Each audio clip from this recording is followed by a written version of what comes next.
Hello there friends, welcome back to another episode of Generation Tech. My name is Alan. In one of our recent videos, we took a look at how building mile-long star vessels was easily achievable in the Star Wars galaxy because of the sheer size of the galactic economy and the economies of scale leveraged by planet-wide shipyards like Quadripe Yards. We also talked about how the Empire nurtured a military-first political, economic, and cultural doctrine that put a heavy emphasis on allocating resources and manpower to build these crazy-ass ships. In that video, a lot of fans expressed disbelief in how large the First Order Navy was and how advanced and massive their ships were. And I thought, well, this is a great opportunity for us to do a thought exercise to see exactly if this was possible or not. Could the First Order build a massive, shiny new navy cut off from the main economic markets of the galaxy and industrial capabilities? So the First Order is like the Empire, but with no subtlety and self-awareness. What made the Empire so deadly and dangerous was how it was able to integrate itself with the rest of the galaxy and slowly change and take over the culture of democracy and replace it with its own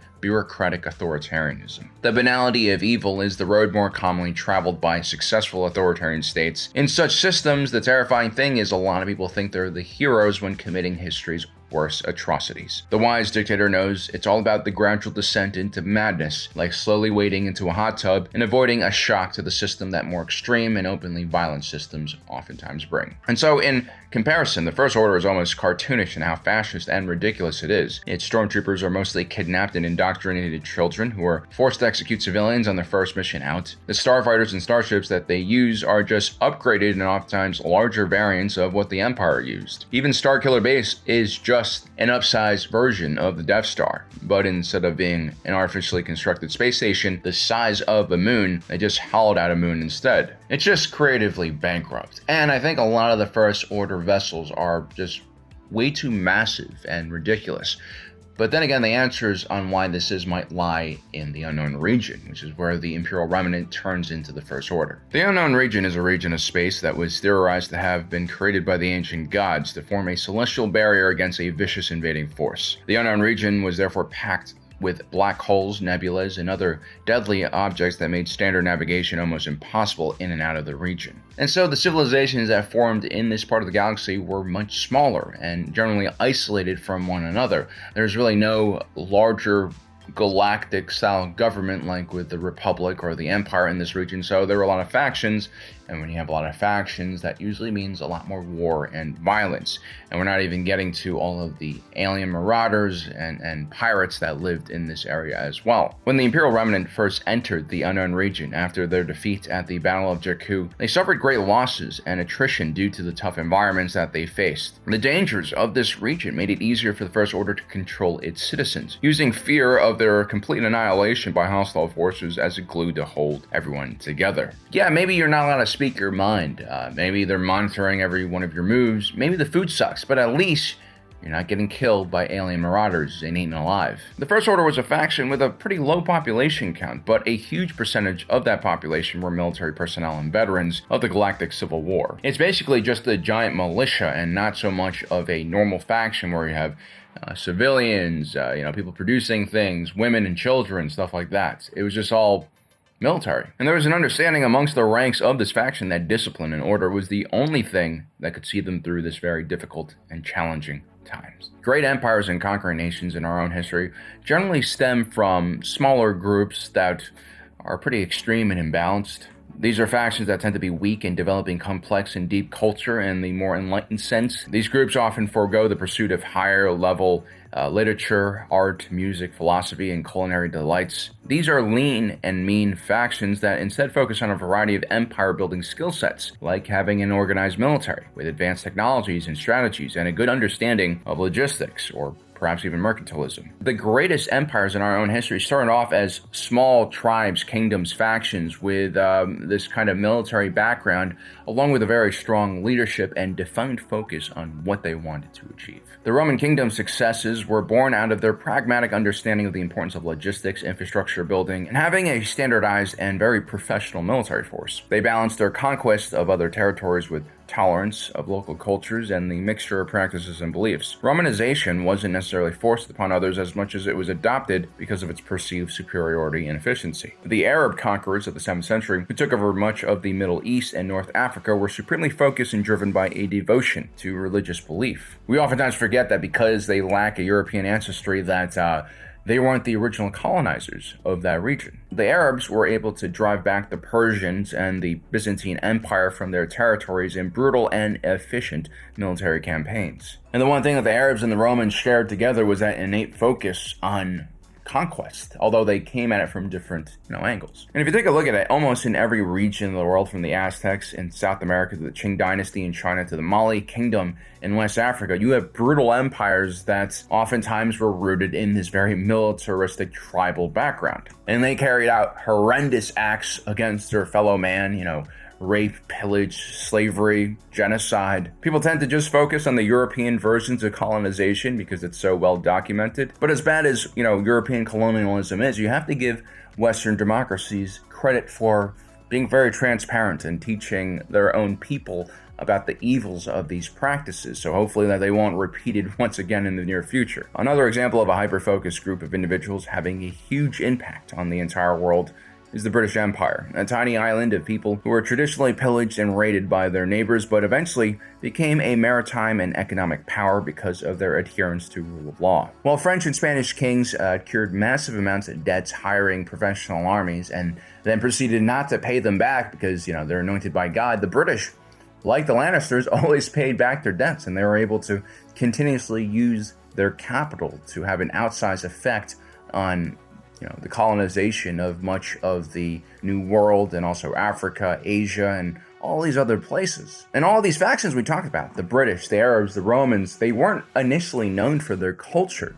They definitely weren't known for their culinary expertise as well. Instead, they absorbed other cultures, incorporated them into their own, and then once they had stability, once they had peace, they achieved great works of literature, art, music, and all of these other things that they are now known for. The First Order in many ways is an even more ruthless version of these hyper-focused militaristic and mercantile societies. And by the way, this is not me worshiping fascists or empires anyway. I think the First Order is very different from all of these other empires I mentioned. I think they're far more destructive. They're run by murdering asshats, and they're kind of idiotic and short-sighted in how they approach their galactic conquest. But just being hypercritical and biased against such organizations doesn't protect you from them, as the New Republic found out. You need to understand your enemies. You need to develop a respect and appreciation even for them, so you're much better at dismantling them and finding their weaknesses.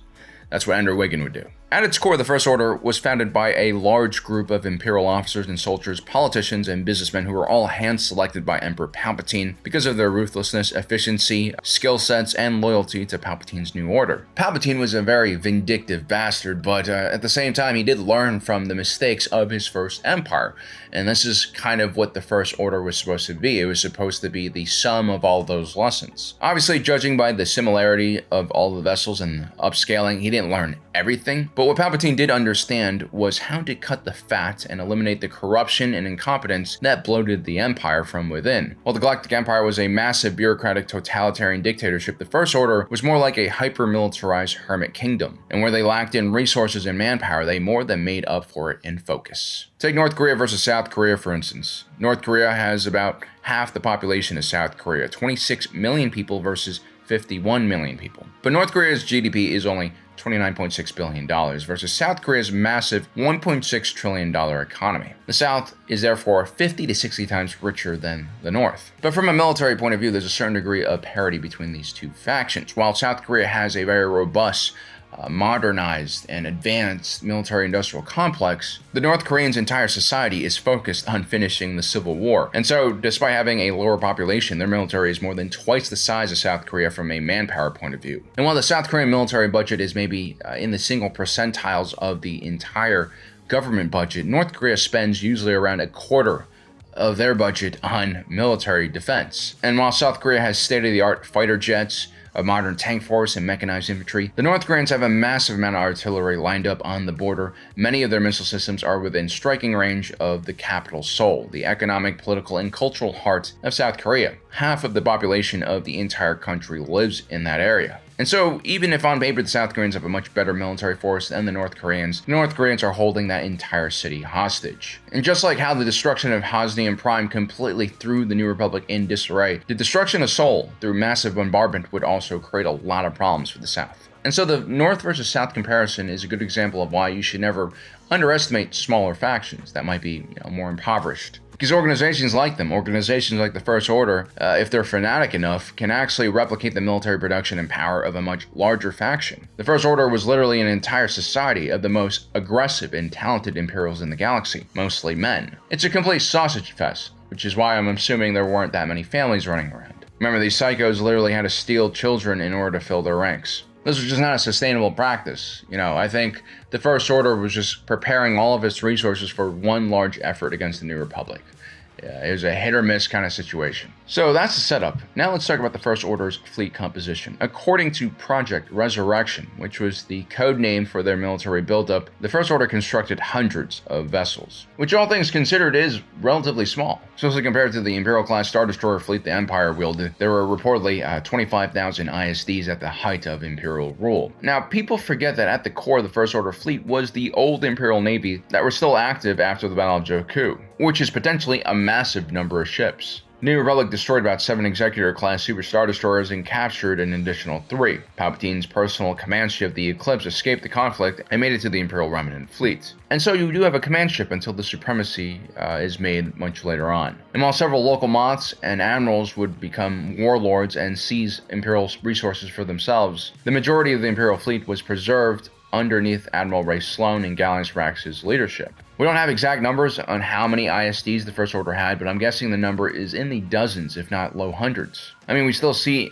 ISDs later on during the Resistance versus First Order conflict. These were updated Star Destroyers with a heavy amount of automation, which greatly reduced the crew size of these battleships. And so the point is, the First Order had a massive invasion fleet that was probably capable of holding multiple sectors of space. Remember, at the height of Imperial rule, a sector fleet was basically anywhere from half a dozen to a full dozen Star Destroyers. And even if they did encounter military factions, there were usually no match for the ISD patrols. I'm guessing Palpatine's connection to the Chiss through Thrawn and Eli Vanto probably allowed the First Order to at least have some level of cooperation with the most powerful faction in this area. I wouldn't actually be surprised if the Chiss and the Empire worked together to secure stability in the local star systems. At the same time, the Galactic Concordance Treaty signed by the New Republic was just extremely naive on Mon Mothma's part. Her desire for a quick and easy peace, while noble, was ultimately unrealistic. She pardoned much of the Imperial officer corps, allowing many Imperials to infiltrate and eventually rise up in the ranks of the New Republic's power structure and economic structure. Now, granted, heavy punishment in a civil war can definitely delay the cessation of hostilities and impede galactic recovery, but in this case, you had many pro-Imperial, pro-First Order actors openly advocating against the interests of the New Republic just a few decades after the Galactic Civil War ended. By the time it was like 30 years after the Battle of Yavin, you had entire generations who grew up without the Empire, without war, and thus they really underestimated the threat that the Empire had against the galaxy. I mean, the Senate even labeled Princess General Senator Leia a warhawk for warning the New Republic about the First Order's threat. This created an environment that allowed the true powers of the galaxy, the military-industrial complex, the corporal states, to basically get away with doing whatever they wanted. This means sidestepping the Military Disarmament Act, which forbade companies from selling weapons to the Imperial Remnant or First Order. For instance, Senior Fleet Systems simply just rebranded itself Senior Jamis Fleet Systems and Army Systems. They operated outside of New Republic space and had Sith loyalists sitting on their board and would produce the First Order's TIE Fighter complement. Quad Drive simply created a new company known as Quantum and Tralla Engineering. They were able to secretly build an entire fleet of Resurgent-class Star Destroyers, the First Order's updated variant of the standard ISD, a much longer and more capable capital ship. Quant and Trella also built the Manticore IV-class Siege Dreadnought, along with the Mega-class Star Dreadnought known as the Supremacy. At the same time, Quant had been working with Palpatine to secretly create an entire fleet of Zyston-class Star Destroyers for the Sith Eternal on Exegol. This is a project that was started during the Galactic Civil War, and a total of 10,080 Star Destroyers were created. It sounds like a lot, but amounts to building roughly 30 or so capital ships a year, which is completely doable. And remember, there's a 3-decade gap between the end of the Galactic Civil War and the beginning of the First Order resistance conflict. With access to entire worlds of resources, including the planet of Exegol, which was covered in kyber crystals, using slave labor, automation, it's completely feasible that a small but focused First Order could create a fleet that numbered in the low thousands. And that more than rivaled the New Republic fleet, which according to the Military Disarmament Act would be downsized year after year until it was 10% the size of what it was during its peak. And when Hosnian Prime was destroyed along with the majority of its fleet, the New Republic were basically defenseless. And so yeah, this is a simple story of a faction that was insanely focused on one thing and had a pretty long time to produce a military force. Pair that with the gradual decline in military preparedness and the internal enemies that infested the New Republic, and well, this is what you get. Well, I hope you enjoyed today's video. Don't forget to subscribe and hit that notification button down below so you don't miss out on the rest of our awesome content. As usual, my name is Alan, reminding you that my allegiance is to the Republic, to democracy.